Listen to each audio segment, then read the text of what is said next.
WhatsApp guys, मुसलमानों को कुंभ भेज रहे लिब्रांडू विवेक श्रीवास्तव की लगा दी त्रिवेदी जी ने क्लास। ओ भैया, सुरेंद्र त्रिवेदी सर की डिबेट होने वाली है, थगलाइन मूवमेंट भी होंगे। ओरिजिनल वीडियो का लिंक डिस्क्रिप्शन में। चैनल में तो प्लीज सब्सक्राइब और वीडियो कर दे लाइक। 1 2 3 गो।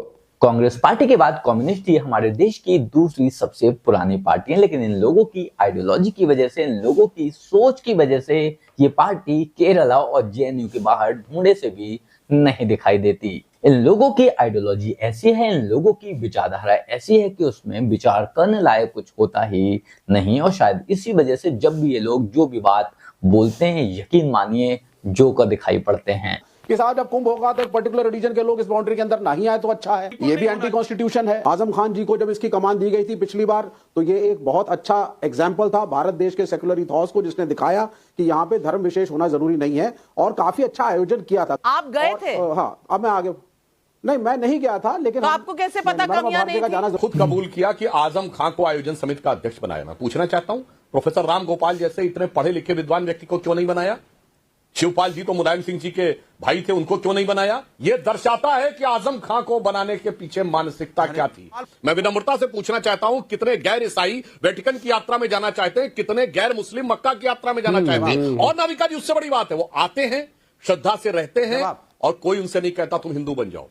अगर खुदा ना खास्ता कोई ये कह दे कि मुझे मक्का मदीना या मदीना मुनव्वर की यात्रा करनी है, तो फट से कहा जाएगा कन्वर्ट हो जाओ।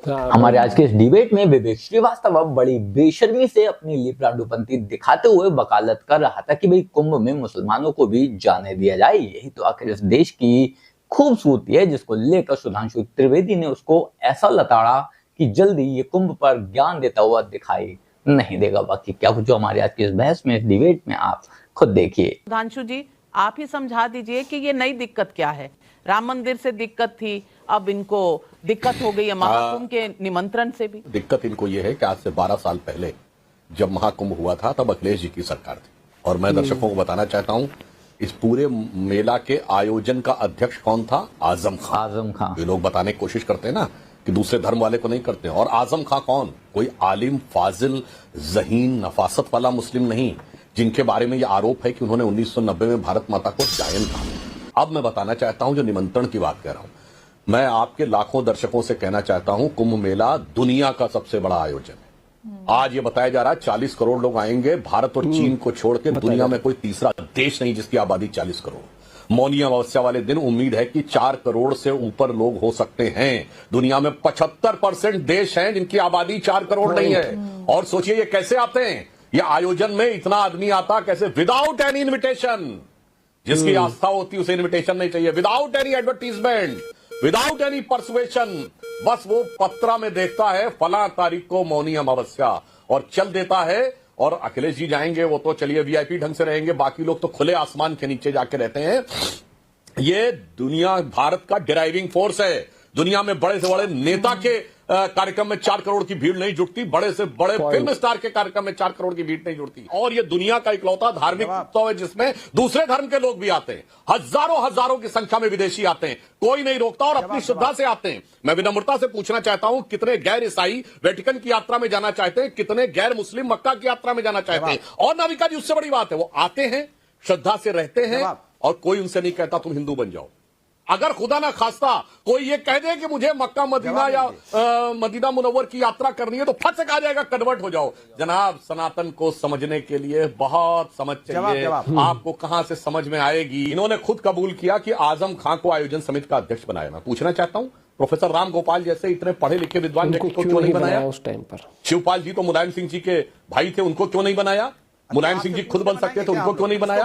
आज आपने नेता प्रतिपक्ष बना रखा है, माता प्रसाद पांडे जी, उनको क्यों नहीं बनाया? यह दर्शाता है कि आजम खान को बनाने के पीछे मानसिकता क्या थी।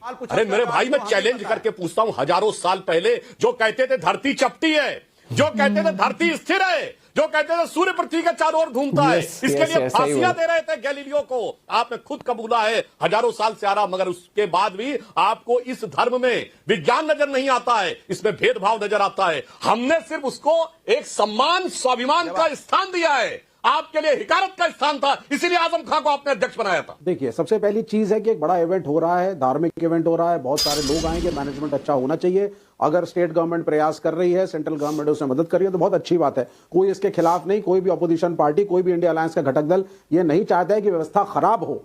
हाँ, क्वेश्चन जरूर करेंगे कि साहब ये कमी है, ये कमी होना भी चाहिए।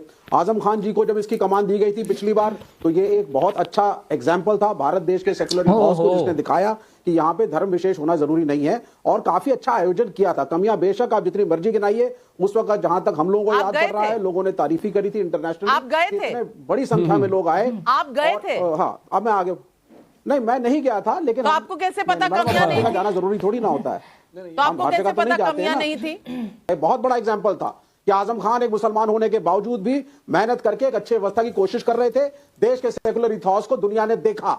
आज की तरह नहीं कि कहने साहब माता प्रसाद पांडे को क्यों नहीं बनाया गया, हिंदू धर्म वाले को क्यों नहीं इंचार्ज बनाया गया। और ये हमारे कॉन्स्टिट्यूशन में लिखा हुआ है, सरकार का रोल धर्म के प्रोपोगेशन में नहीं होना चाहिए। This is what the constitution of India states. आप उसकी मैनेजमेंट करिए, आप उसमें सेफ्टी देखिए, आप उसमें हेल्थ केयर देखिए। पुराने जमाने में हैजा फैलता था, वो ना फैले। ये सरकार का काम है। सरकार का काम रिलीजन की बैटिंग करना नहीं है वोट के लिए। सुधांशु त्रिवेदी जी, आजम खान अगर निगरानी कर रहे थे हर चीज की, तो फिर ये सेक्युलर इंडिया है। बहुत गजब का तर्क देते हैं। ये वही शख्स है ना, ये वही लोग हैं ना जो कहते थे वक्फ बोर्ड को यदि सरकार मैनेज करेगी तो एक गैर मुस्लिम वक्फ बोर्ड की संपत्ति को कैसे मैनेज कर सकता। आप पूछिए विवेक श्रीवास्तव से।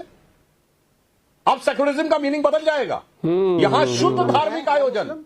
मैं पूछना चाहता हूं विवेक श्रीवास्तव जी, आपकी सरकार है केरल में, आप किसी मस्जिद के या मुस्लिम धार्मिक स्थल में हैसियत हो तो किसी हिंदू मंत्री को उसका अध्यक्ष बना के दिखा दीजिए। हाँ, यहां सिर्फ यही नहीं हुआ, फरहाद हाकिम को देवस्थानम बोर्ड का चेयरमैन ममता बनर्जी जी ने भी बनाया। मैं बताना चाहता हूं 2001 में कुंभ हुआ था, हमने आयोजन समिति का अध्यक्ष किसको बनाया था? स्वर्गीय लालजी टंडन जी को। 89 का मुझे याद नहीं है, उस समय एनडी तिवारी की सरकार थी, हम लोग बहुत बच्चे थे। मैं आपसे सिर्फ ये कहना चाह रहा हूं साहब, आपको तो वैसे ही डिबेट पे आना अवॉइड करना चाहिए क्योंकि आप लोग तो धर्म को मानते नहीं है, कोई बात नहीं। मगर मैं तो सिर्फ व्यवस्था की दृष्टि से बात कह रहा हूं। दुनिया का सबसे बड़ा आयोजन, दुनिया के सबसे बड़े आयोजन के अलावा भारत की लेजिटिमेट डिराइविंग फोर्स का प्रतीक। आप सोचिए, आप कहते थे धर्म एक अफीम है, धर्म से रोकना चाहिए। वो तो आप भी कह रहे हैं विवेक श्रीवास्तव, वहां कुंभ में हैजा फैलता है। सुधांशु त्रिवेदी जी आज भी कह रहे हैं कुंभ में हैजा फैलता है, आपको उस पर ध्यान देना चाहिए। मुझे नाविका जी जो अर्लीस्ट कुंभ याद है वो 1989 का बहुत अच्छी तरीके से याद है। 1989 में मुझे याद है यूपी रोडवेज की बसों पे मेला टैक्स लगता था। इलाहाबाद का किराया बढ़ जाता था ट्रेन और उसका, कहा जाता था मेला टैक्स है। और उसी समय मेरे मन में बात आता था गजब है साहब, कुंभ मेला पर तो टैक्स है और हज पे सब्सिडी है। पूछिए विवेक श्रीवास्तव से, ये सेक्युलर गवर्नमेंट थी जो तीर्थ यात्रा का सारा पेमेंट 1989 में सरकार किसकी थी? 1989 में सरकार किसकी थी? अब छोड़िए, समर्थन कौन दे रहा था? सरकार थी, कांग्रेस की सरकार थी मेरे भाई। की सरकार को समर्थन तो बीजेपी भी दे रही थी ना। याद नहीं रहता, जनवरी में कुंभ होता है। जनवरी 89 में एनडी तिवारी की सरकार यूपी में थी और राजीव गांधी को कुछ नहीं पता रहता भाई। आज हम कुछ बोलने लगते। बीपी सिंह 4 दिसंबर 1989 को आए थे, कुंभ हुआ था जनवरी 89 में, कुछ नहीं पता। विश्वनाथ प्रताप सिंह के टेन्योर में भी कंटिन्यू करी है। अरे मैं चैलेंज कर रहा हूं आपको, ए भाई चैलेंज कर रहा हूं आपको, बताइए 89 में फरवरी के महीने में हुआ, झूठ बोल रहा है। किसकी सरकार थी? हद होती है यार झूठ बोलने की। जनवरी फरवरी 89 में हुआ है और नवंबर दिसंबर 89 में बीपी सिंह बने। एनडी तिवारी यूपी के सीएम थे और राजीव गांधी उस समय प्रधानमंत्री थे। खोलो मोबाइल देखो। राम मंदिर में कमियां, कुंभ में कमियां, संभल में मिली मूर्तियां और मंदिरों पर सवाल उठाना, सनातन के हर आयोजन का विपक्ष विरोध क्यों करता है? विवेक श्रीवास्तव, अब पब्लिक के सवालों का जवाब दीजिए। हम किसी चीज का विरोध नहीं करते, लेकिन अब ये कह देना साहब, जैसे कि कुछ धर्मगुरुओं ने कहना शुरू करा और बीजेपी का बड़ा समर्थन था कि साहब जब कुंभ होगा तो एक पर्टिकुलर रिलीजन के लोग इस बाउंड्री के अंदर नहीं आए तो अच्छा है। नहीं, बिल्कुल ये भी एंटी कॉन्स्टिट्यूशन है। हम कोई सनातन विरोधी नहीं है। ये नहीं हो सनातन सकता। का उपयोग सब अगर आप चाहते हैं। समाज और धर्म के आधार पर लोगों को बांटने के लिए सब करेंगे, चाहते नहीं हैं। हो सकता। ये मैं बिल्कुल आपको गलत बता रहा हूं, बात है। जो भी ये कह रहा है गलत कह रहा है। लेकिन आप ये नहीं बताएंगे कि आपको दिक्कत क्यों हो रही है? खोदने की बात से दिक्कत, कुंभ से दिक्कत, राम मंदिर की प्राण प्रतिष्ठा से दिक्कत। सुधांशु त्रिवेदी, आज सही सवालों के सही जवाब क्यों नहीं आ रहे? सब इधर उधर की बात क्यों कर रहे हैं? हमारे यहाँ ऐसी कोई रोक नहीं है। हजारों हजार, मैंने अपने पहले ही वक्तव्य में कहा, हजारों विदेशी जाते हैं और कोई रोकता नहीं। मैं याद दिलाना चाहता हूं विवेक श्रीवास्तव जी, तहसीन भाई को याद होगा 2001 में सोनिया गांधी जी भी गई थी क्योंकि तब उनको गुस्सा वो था, जो भी कारण रहा हो, पर सोनिया गांधी जी गई, किसी ने रोका था क्या? नाविका जी, जो लोग राम मंदिर के न्योते के ऊपर नहीं गए वो तो अलग बात है, जिन्होंने लिख के दिया कि हम राम मंदिर में नहीं जाएंगे, ये कोई लिख के नहीं देता। अगर आपको घर की बेटी की शादी में कोई बुलाया, आप जाए ना जाए अलग बात है, आप लिख के नहीं देते मैं नहीं आऊंगा। मगर ये लोग वो हैं जो 3 पीढ़ी बाबर की कब्र पे जाके सिजदा किए। 1959 जवाहरलाल नेहरू ने जाके काबुल में बाबर की कब्र में माथा टेका है। 1968 में इंदिरा गांधी ने, 2005 में राहुल गांधी, मनमोहन सिंह। मैं पूछना चाहता हूं किसने न्योता दिया था?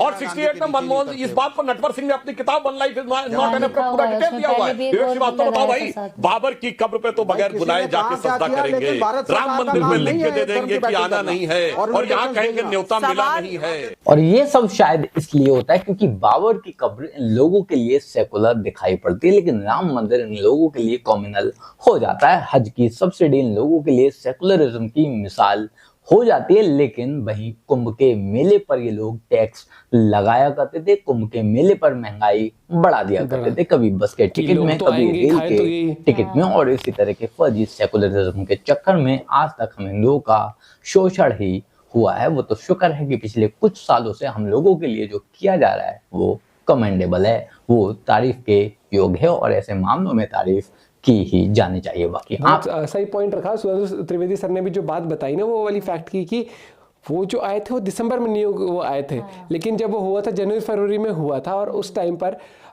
बस का फेयर बढ़ा देना, खाने की चीज़ों के टैक्स बढ़ा देना, हर एक चीज़, तो वो उस टाइम हो गया ना कि कमाई का था, क्योंकि पब्लिक बहुत आएगी, लोग बहुत आएंगे, श्रद्धालु बहुत आएंगे, तो उस टाइम पर बढ़ा दिया।